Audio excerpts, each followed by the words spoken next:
नमस्कार दोस्तों, आप सभी का हार्दिक स्वागत है। आज हम आपको अमरनाथ गुफा के कुछ ऐसे रहस्यों के बारे में जानकारी देंगे जो ना आपने कभी देखे होंगे और ना ही सुने होंगे। अमरनाथ गुफा भगवान शिव के महत्वपूर्ण स्थलों में से एक है और यह भारत के जम्मू कश्मीर में स्थित है। इस गुफा का दर्शन करने के लिए भारत से ही नहीं बल्कि दुनिया भर से लाखों श्रद्धालु हर साल यहाँ यात्रा करते हैं। अमरनाथ गुफा बहुत ही प्राचीन है और इसमें अनगिनत रहस्य हैं। इस वीडियो को शुरू करने से पहले कृपया सभी सच्चे भक्तों से निवेदन है कि वे कमेंट में हर हर महादेव अवश्य लिखें। आज हम आपको अमरनाथ गुफा के कुछ ऐसे प्राचीन रहस्यों के बारे में बताते हैं जिन्हें सुनकर आप आश्चर्यचकित हो जाएंगे। अमरनाथ की यह पवित्र गुफा श्रीनगर शहर से 135 किलोमीटर की दूरी पर तथा समुद्र तल से 14,000 फीट की ऊंचाई पर स्थित है। इस पवित्र गुफा की भीतरी गहराई 19 मीटर, चौड़ाई 16 मीटर तथा ऊंचाई 13 मीटर है। श्रद्धालु ऐसा मानते हैं कि यदि कोई व्यक्ति एक बार इस पवित्र गुफा का दर्शन कर लेता है तो उसे स्वर्ग की प्राप्ति हो जाती है। इस अमरनाथ गुफा में शिवलिंग अपने आप प्रकट होता है। जी हां, आपने सही सुना। बर्फ की बारिश के बाद यह शिवलिंग अपने आप बन जाता है और इस दृश्य को देखने के लिए भारत के साथ ही दुनिया के कई शहरों के लोग यहां आते हैं। भक्तों का मानना है कि इस गुफा का दर्शन करने से मोक्ष प्राप्त होता है। शिव भक्तों का मानना है कि यहां पर माता सती का कंठ गिरा था। हिंदुस्तान के सभी पवित्र स्थलों में अमरनाथ का एक विशेष महत्व है और किसी भी अन्य स्थल की तुलना में इस तीर्थ स्थल पर आने से आपको 1000 गुना अधिक फल प्राप्त होता है। यह मान्यता है कि 1000 वर्षों की तपस्या के बाद जो फल प्राप्त होता है वह केवल अमरनाथ गुफा के दर्शन से ही मिल जाता है। चलिए अब आपको बताते हैं कि अमरनाथ गुफा की खोज किसने की थी। जी हां, आप सभी के मन में जिज्ञासा जरूर आती होगी कि आखिर सबसे पहले किसने देखा अमरनाथ गुफा को। तो दोस्तों, आपको बता दें कि बूटा मलिक नाम के एक मुसलमान गडरिये ने इस अमरनाथ गुफा की खोज की थी। ऐसी मान्यता है कि बकरी चराते वक्त एक दिन वह गडेरिया काफी दूर निकल गया और रास्ता भटक गया। रास्ता भटक जाने के कारण वो जंगल में पहुंच गया था। एक सुनसान और वीरान स्थान पर वो बैठा हुआ था। तभी साधु के भेष में एक इंसान वहां पर आया और उसने उस गडरिये को एक लकड़ी दी और सही मार्ग बता करके उसे घर की तरफ भेज दिया। जब गडेरिया घर पहुंचा तो वो लकड़ी हीरे के रूप में परिवर्तित हो चुकी थी। उसकी खुशी का ठिकाना नहीं रहा। जैसा कि हम सभी इंसानों के साथ होता है कि जब भी हमें खुशी मिलती है हम बहुत ज्यादा उत्तेजित हो जाते हैं, ऐसा ही उस गडरिये के साथ भी हुआ।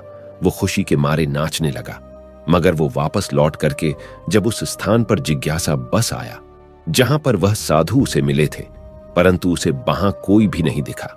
जब वह वहां पर आया तो एक शिवलिंग वहां पर बना हुआ था।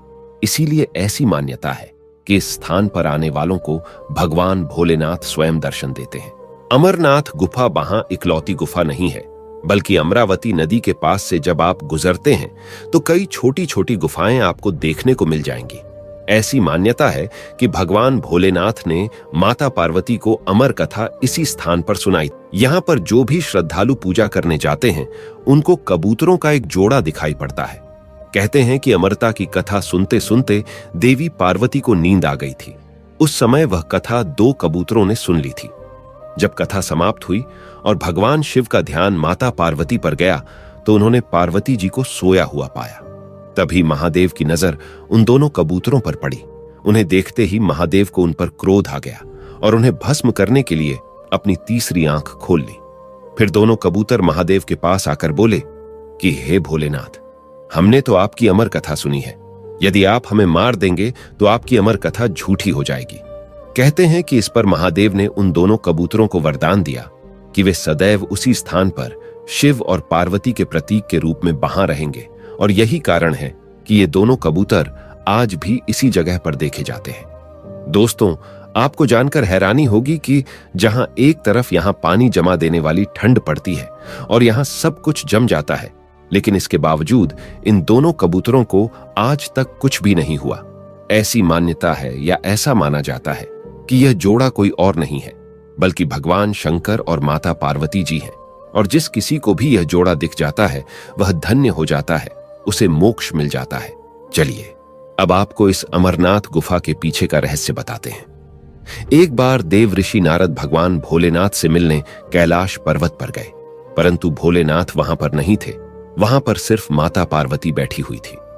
भगवान भोलेनाथ किसी और स्थान पर गए हुए थे। दरअसल देव ऋषि नारद एक खास जिज्ञासा को लेकर कैलाश पर्वत पर गए हुए थे। उनको भगवान भोलेनाथ से यह पूछना था कि वह अपने गले में मुंडमाला क्यों पहनते हैं। जब यह सवाल उन्होंने माता पार्वती से किया तो माता पार्वती ने यह कह करके कोई उत्तर देने से इनकार कर दिया कि उन्हें भी पता नहीं है कि भोलेनाथ गले में मुंडमाला क्यों पहनते हैं। जब भगवान भोलेनाथ वापस आए तो माता पार्वती ने उनसे पूछा कि हे भोलेनाथ, आप अपने गले में मुंडमाला क्यों पहनते हैं। तब भोलेनाथ ने उत्तर दिया कि हे देवी पार्वती, तुमने जितनी बार मनुष्य रूप में जन्म लिया है, मैं उतनी संख्या की मुंडमाला धारण करता हूं। फिर पार्वती जी ने पूछा, हे स्वामी, मेरा शरीर तो नश्वर है, बार बार मृत्यु को प्राप्त होता है, परंतु आप तो अमर है, मुझे इसका कारण बताइए। भगवान भोलेनाथ ने कहा, हे देवी पार्वती, यह सब अमर कथा के कारण है। इस पर पार्वती जी जिद करने लगी और कहने लगी, हे स्वामी, आप मुझे भी अमर कथा सुनाएं। भोलेनाथ ने वर्षों तक टाल मटोल किया, मगर अंततः विवश होकर उन्हें अमर कथा सुनाने के लिए हां भरनी पड़ी। अब समस्या ये थी कि अमर कथा आखिर सुनाई कहां जाए, क्योंकि गलती से किसी भी जीव के कान में या किसी भी शैतान के कान में या किसी राक्षस के कान में अगर वो कथा पड़ जाती तो वो भी अमर हो जाता। इसके बाद भोलेनाथ सोच में पड़ गए।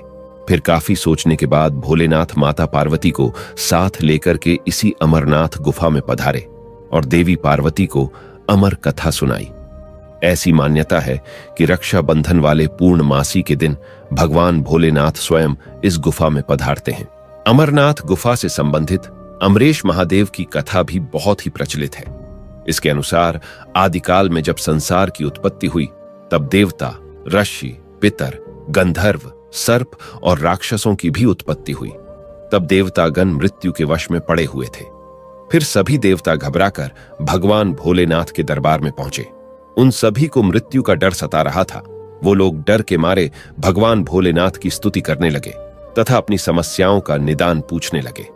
इस पर कृपालु भोलेनाथ ने उत्तर दिया कि मैं आप सभी की समस्याओं का निदान जरूर करूंगा। ये कहते हुए भगवान भोलेनाथ ने अपने सर से चंद्रमा की कला को उतारा तथा निचोड़ दिया। उसके बाद उन्होंने देवताओं से कहा कि हे देवतागण, यह आप सभी के मृत्यु की औषधि है। उस चंद्रकला को निचोड़ने के बाद उस चंद्रकला से अति पवित्र अमृत की धारा बहने लगी तथा अमृत की कुछ बूंदें पृथ्वी पर गिर करके सूख गईं। इस पावन गुफा में जो भस्म है वो इन अमृत बिंदुओं के कण ही थे। भगवान भोलेनाथ द्रवीभूत हो गए तथा देवताओं से कहा, हे देवगण, आपने इस गुफा में मेरे शिव स्वरूप यानी कि लिंग स्वरूप के दर्शन किए हैं। इस वजह से आप सबको मृत्यु का भय अब कभी भी नहीं सताएगा। आप सब शिव स्वरूप को प्राप्त होंगे तथा अमर हो जाएंगे। भगवान भोलेनाथ ने कहा कि मेरा यह लिंग स्वरूप तीनों लोकों में अमरेश महादेव के नाम से प्रसिद्ध होगा। भगवान भोलेनाथ ने देवताओं के भय का नाश किया, तब से उनका नाम अमरेश महादेव हुआ। दोस्तों, पावन पवित्र अमरनाथ गुफा के दर्शन करना अपने आप में बहुत बड़ी बात है। यहां जाने के बाद इंसान के सारे पाप और सारे दुख मिट जाते हैं तथा मृत्यु के पश्चात उस इंसान को स्वर्ग में स्थान मिलता है। दोस्तों, आप भी अगर अमरनाथ की यात्रा किए हैं तो अपने अनुभव हमारे साथ कमेंट के माध्यम से अवश्य शेयर करें, ताकि लोगों को पवित्र अमरनाथ के बारे में और ज्यादा पता चले। या फिर आपके साथ कोई रोचक घटना हुई हो या यात्रा के समय पर आपने कुछ आश्चर्यजनक देखा हो तो कमेंट के माध्यम से जरूर साझा करें। इसके साथ ही चैनल को भी सब्सक्राइब करें, ताकि आप सभी के लिए जब भी हम नई जानकारी लेकर के आए तो आप सभी को सबसे पहले मिले। आप सभी हमसे जुड़े हुए हैं, इसके लिए आप सभी का धन्यवाद। मिलते हैं अगले वीडियो में, तब तक के लिए सभी भक्तों को हर हर महादेव।